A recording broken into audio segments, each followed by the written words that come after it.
Well, it's actually something that I wanted to do for a long time. Not necessarily be an entertainment lawyer, but when I was about 16 or 17, I really made up my mind that I wanted to be in the music business. And so that was right about when I went to college. So, probably like a lot of people, I did everything I could that was related to the music business. I did, started off really doing tech work, and setting up concerts for our college. I was on the tech staff there, so whenever bands would come play, someone obviously had to move the cases around and build the stage and hang the lighting trusses and all that. So I was doing that, and did that actually the whole time I was in college. That sort of branched out into working in a recording studio and being a second engineer for a while, because at one point I'd wanted to be a producer. And along the way I did kind of whatever I could. I managed a couple bands for a while, unsuccessfully. I wrote reviews for the local papers and our school paper and things like that, and just kind of whatever I could do, and ultimately, when I started getting towards the end of college, I was a media major, which is sort of like a combination of communications and art history and sort of the theory of film and all that. And I was pretty clever, I think, thinking I better figure out what I'm going to do here, because this degree is not going to get me very far. So I was thinking about what I would do, and I knew that the record business, or I'd heard at that point that the record business was run by lawyers and accountants. And so my thoughts were, well, this film thing's kind of fun. Maybe I'll go in graduate school for film, or maybe I'll get an MBA, or maybe I'll go to law school. So I picked up a book on business law over the holidays, and I was just reading through it, and I was going like, well, this is easy enough. I can do this. So that was sort of the moment when I said, okay, I'm going to law school. And funny enough, I think that actually had a tremendous advantage over the people I was going to school with, because when I went, I knew exactly what I wanted to do with my life. I wanted to be, a music attorney. So I hit the ground running. And I was basically had gone in. We had an entertainment guru at our school at the time named Lon Sobel.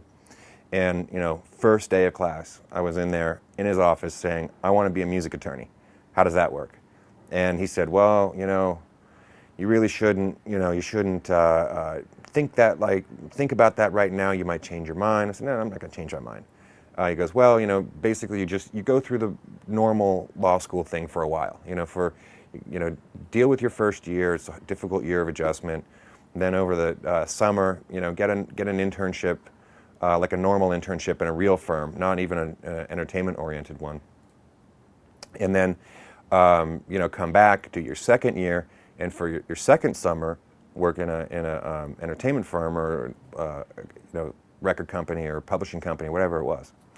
And then he said, and then after that, you go out and you work for 3 to 5 years in like corporate law or something like that, and then lateral over into the entertainment practice. And I was like, no way. I mean, I looked pretty much the same then, and had long hair, and I had torn up jeans. I was wearing band shirts, and and I was just like, there's no way that I'm going to do that. So what I did was I went through the first semester of my law school, and when I got my results back from my tests, I was like, oh, okay, this is fine. Like I adjusted, did very well. And so in the beginning of the next year, or the beginning of the next calendar year, in the second semester, I started making cold calls to all the publishing companies. I was in LA, so there's a lot of opportunities there. The music publishers, record companies, whoever I could contact. And really, like over the course of a few hours, I ended up getting like 4 or 5 interviews. And one of the interviews was with Capitol Records. And I just got lucky. They had, when I called the woman, she was like, well, God, how'd you hear about this? We haven't even posted this yet. I said, I didn't hear about anything. I was just calling. And they had just gotten an internship approved. So I went in and I met her and, gave her my spiel, and she was like, wow, you're perfect. Let's, when can you start? And it was like Friday. I said, Monday's great. Let's go. So I started working for her. She was the assistant to the vice president, and just faxing and stuff like that, and filing stuff, and just really crappy work.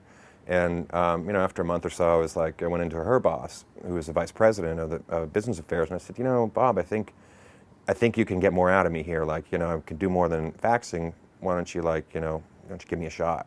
So he gives me this file, And he says, why don't you read this? Because it's a fairly clean file. It's a fairly new deal. You can see sort of how everything works and, you know, all that. So I was reading through the file and reading through the file, and there was some stuff that really wasn't making sense to me, but I really tried to figure it out because I didn't just want to go in there and say, you know, help me, Bob. But I figured out that, you know, I really couldn't figure it out. And I was like, you know, this stuff is really confusing here. Can you explain this to me? And it ended up that I caught like 2 or 3 mistakes in the contract that they didn't make sense. And he's like, okay, from now on you work for me. So that was sort of the beginning of, you know, my legally type career, you know, the legal type career.